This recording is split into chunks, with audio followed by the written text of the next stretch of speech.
Bà con mình có nhận ra không? Giữa lúc thị trường lúa gạo thế giới còn nhiều biến động phức tạp, thì thị trường đang bắt đầu xuất hiện những tín hiệu hồi phục rất đáng chú ý.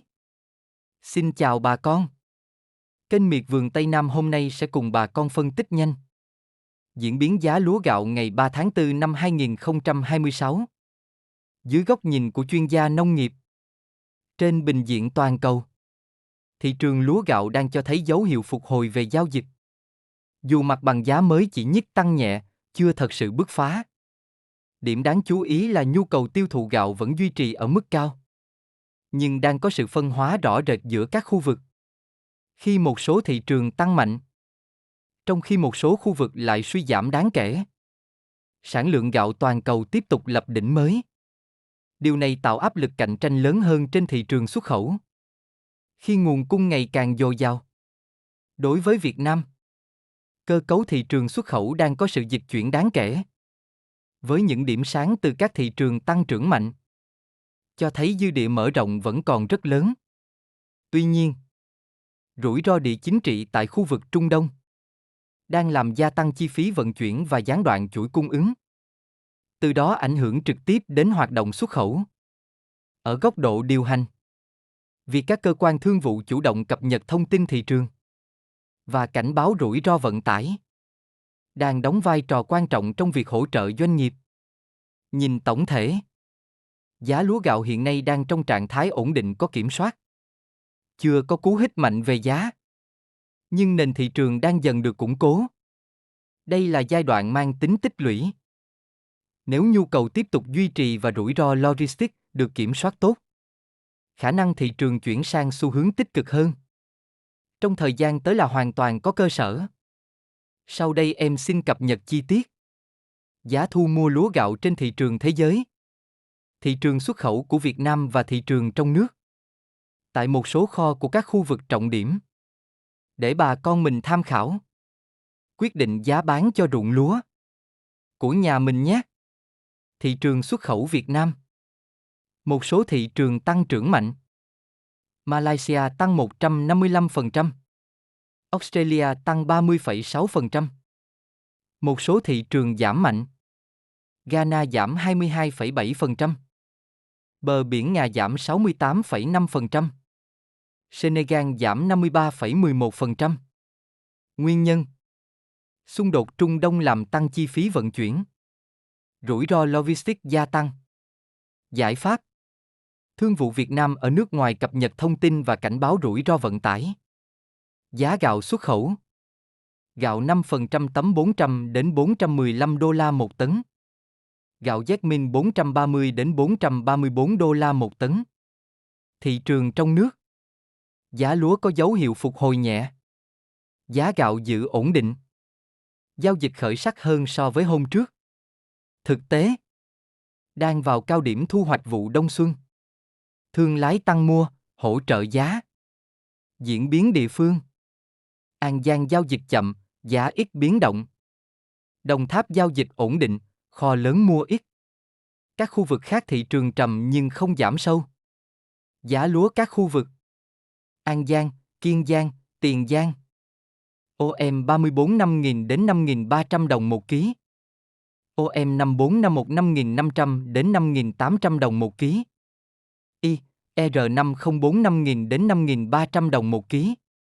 OM 18 5.700 đến 6.000 đồng một ký. ML202 5.700 đến 6.000 đồng một ký. Đài thơm 8 5.700 đến 6.000 đồng một ký. OM 385.000 đến 5.300 đồng một ký. Japonica 5.900 đến 6.200 đồng một ký. Jasmine 5.900 đến 6.200 đồng một ký. RVT 5.900 đến 6.200 đồng một ký. DS1 6.100 đến 6.400 đồng một ký. Nếp Long An 5.900 đến 6.100 đồng một ký. OM 217 5.700 đến 6.000 đồng một ký. VNR 98 5.600 đến 5.900 đồng một ký. Hàm Châu 105 5.700 đến 6.000 đồng một ký. ST24S, T25 6.100 đến 6.500 đồng một ký. Lúa Nhật 6.100 đến 6.400 đồng một ký. Nàng hoa 5.700 đến 6.000 đồng một ký. Nếp 3 tháng rưỡi 5.800 đến 6.000 đồng một ký. Đồng Tháp, Bạc Liêu, Cà Mau, Bến Tre. OM18 5.700 đến 6.000 đồng một ký. ML202 5.700 đến 6.000 đồng một ký. Đài Thơm 8 5.700 đến 6.000 đồng một ký. OM 385.000 đến 5.300 đồng một ký. Japonica 5.900 đến 6.200 đồng một ký. Jasmine 5.900 đến 6.200 đồng một ký. RVT 5.900 đến 6.200 đồng một ký. DS1 6.100 đến 6.400 đồng một ký. OM217 5.700 đến 6.000 đồng một ký. VNR98 5.600 đến 5.900 đồng một ký. ST24S, T25 6.100 đến 6.500 đồng một ký. Lúa Nhật 6.100 đến 6.400 đồng một ký. Cần Thơ, Sóc Trăng, Hậu Giang. RVT 5.900 đến 6.200 đồng một ký. DS1 6.100 đến 6.400 đồng một ký. OM2517 5.700 đến 6.000 đồng một ký. VNR98 5.600 đến 5.900 đồng một ký. ST24S, T25 6.100 đến 6.500 đồng một ký. OM34 5.000 đến 5.300 đồng một ký. OM5451 5.500 đến 5.800 đồng một ký. R504 5.000 đến 5.300 đồng một ký. Trà Vinh, Vĩnh Long, Long An, Tây Ninh. OM 385.000 đến 5.300 đồng một ký. Japonica 5.900 đến 6.200 đồng một ký. Jasmine 5.900 đến 6.200 đồng một ký. RVT 5.900 đến 6.200 đồng một ký. DS1 6.100 đến 6.400 đồng một ký. OM2517 5.700 đến 6.000 đồng một ký. OM5451 5.500 đến 5.800 đồng một ký. R504 5.000 đến 5.300 đồng một ký. ST24S, T25 6.100 đến 6.500 đồng một ký. Gạo thành phẩm. Gạo R504 9.500 đến 9.700 đồng một ký. Nguyên liệu R504 8.000 đến 8.100 đồng một ký. Tấm 7.500 đến 7.650 đồng một ký. Cám 10.500 đến 11.500 đồng một ký. Giá gạo lẻ. Gạo nàng nhang 28.000 đồng một ký. Gạo trắng thường 16.000 đến 17.000 đồng một ký. Gạo thường 12.000 đến 14.000 đồng một ký. Gạo thơm 17.000 đến 22.000 đồng một ký.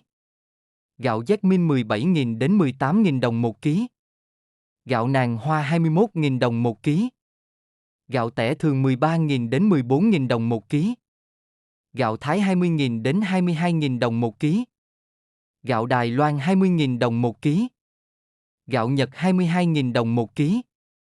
Dưới góc nhìn chuyên môn, thị trường lúa gạo hiện nay đang vận động theo hướng ổn định hơn sau giai đoạn điều chỉnh, với tín hiệu cải thiện rõ ở thanh khoản giao dịch.